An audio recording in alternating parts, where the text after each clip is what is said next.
Hello everybody, it's Sebastian Furtado and welcome.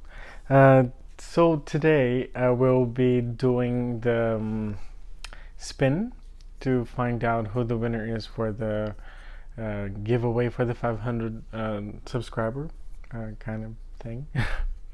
So for you to understand how I'm doing this, to each comment under the previous video, I wrote down, I tapped a number, so it went from number 1 all the way to 45. There was supposed to be 46, but one person asked to not participate. So there's 45 numbers in total. So I picked those numbers and I added them to this app, which will randomly select a number. So right now I will be doing the spin, and we will see who the winner is. So let me get a little bit closer to the camera and let's do the spin. So good luck everyone. Okay. Okay.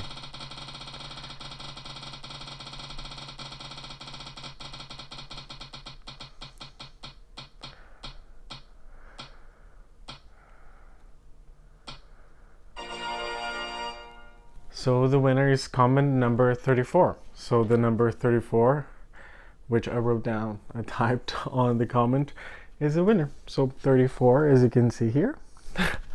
Congratulations. I will check your comment in the number 34, which I wrote, and well, contact you, or actually you contact me, but I will comment.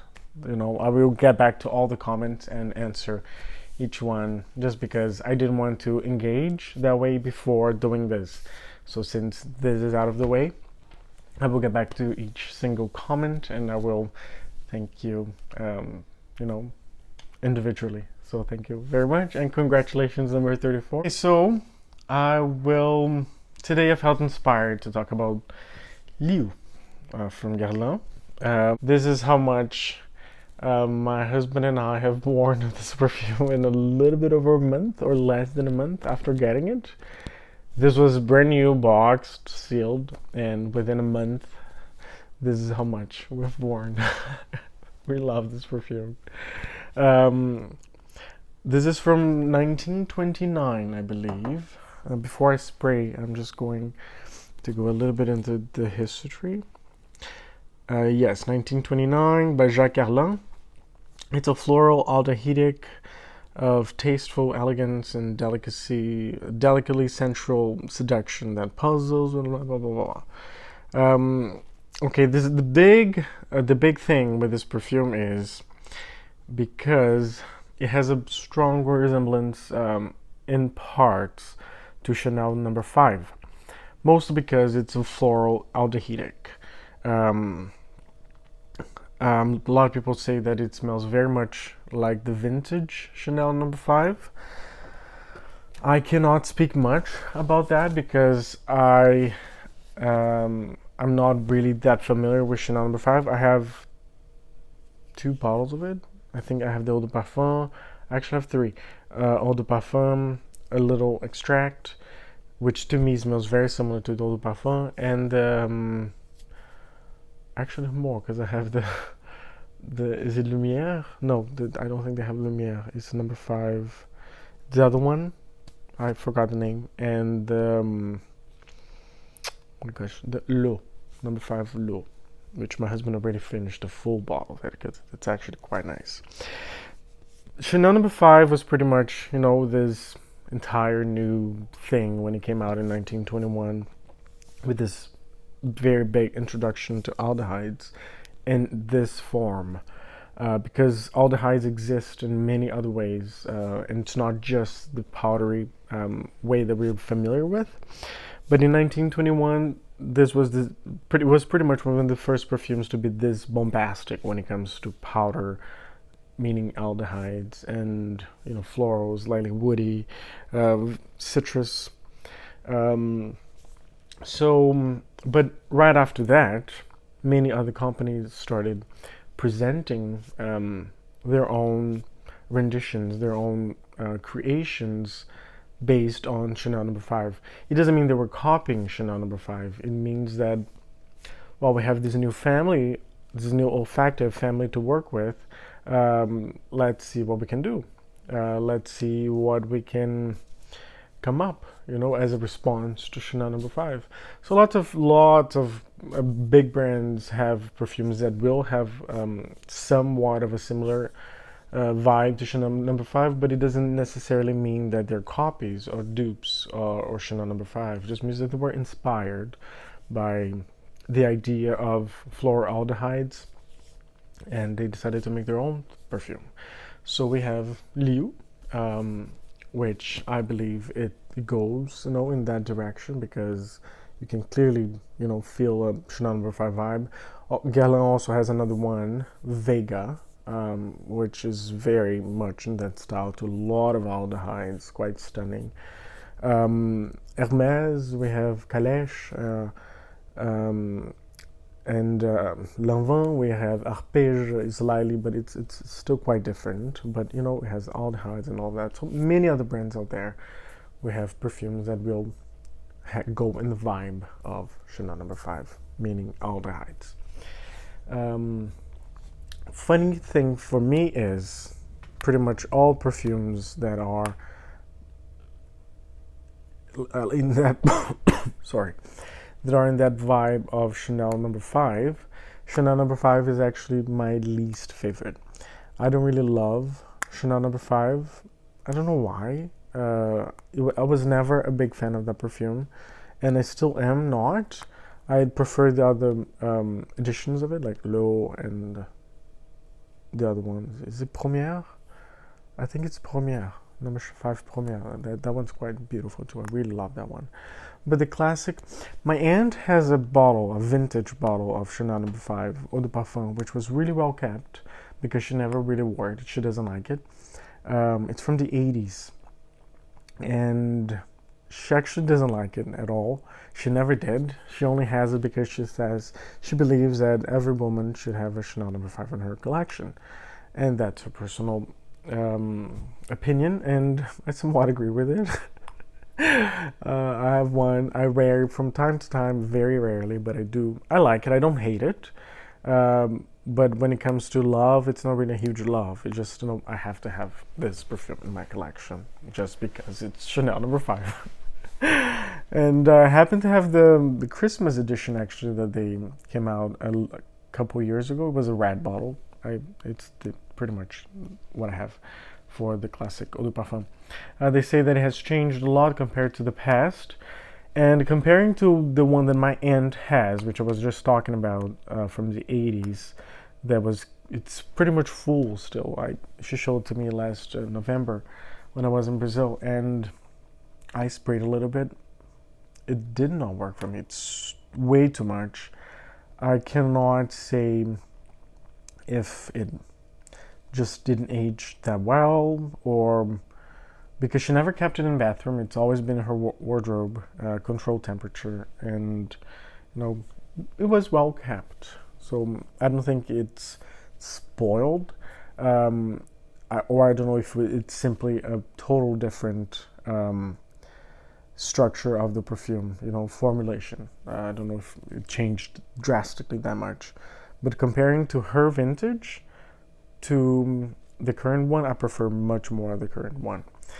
But this is not a video about Chanel number 5. This is about Liu, and here it is.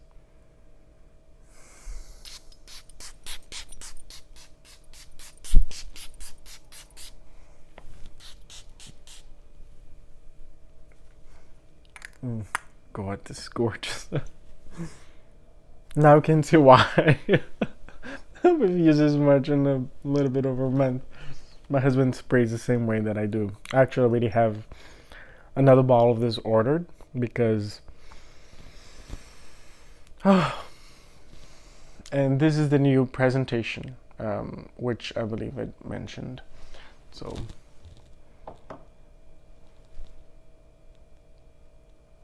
It's so beautiful. It's very, very aldehydic. Um, it does bring Chanel number 5 to mind quite a bit, but to me, this is more.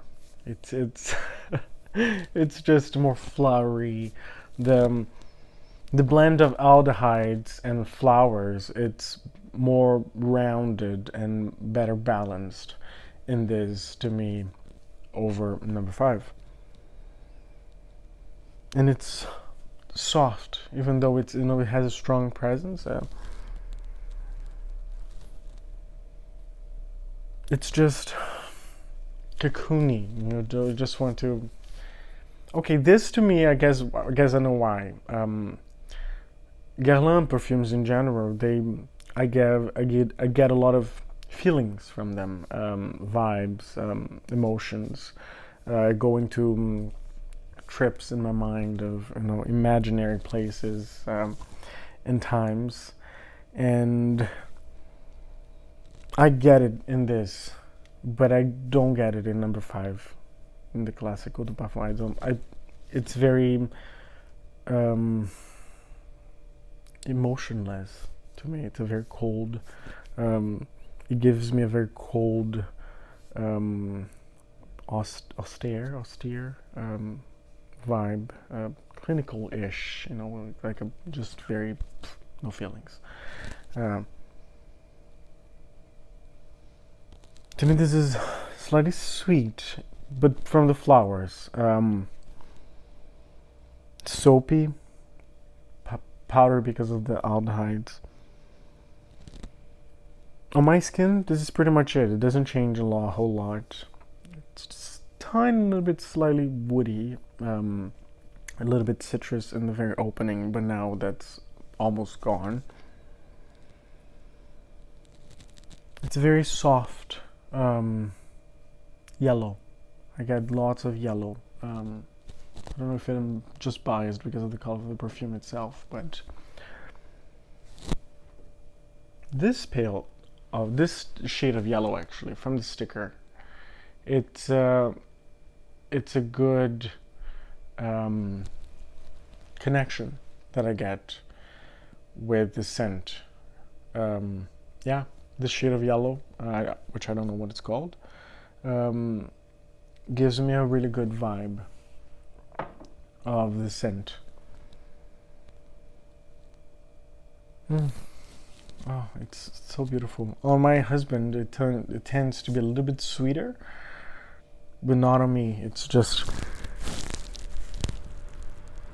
on the fabric. It's still slightly citrus, but on my skin, it's not anymore. But it's kind of a sweet citrus. It's not like the classic bergamot that you would expect from Shalimar or from most of the Guerlain perfumes. That classic bright, fresh, sharp bergamot.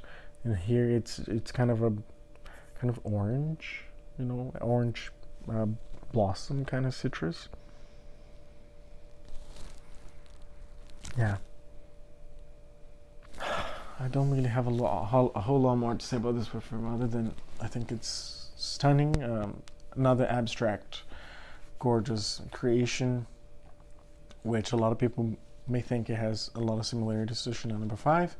I can see why, but to me, Liu is its own thing, just as Chanel number 5 is its own thing to me. Yeah, thank you for watching. I hope you enjoyed it. Thank you for your time, your patience, and I hope you have a wonderful morning, afternoon, day, evening, night, wherever you are in the world. And the world needs more beauty lovers. And congratulations, number 34. Yeah, bye.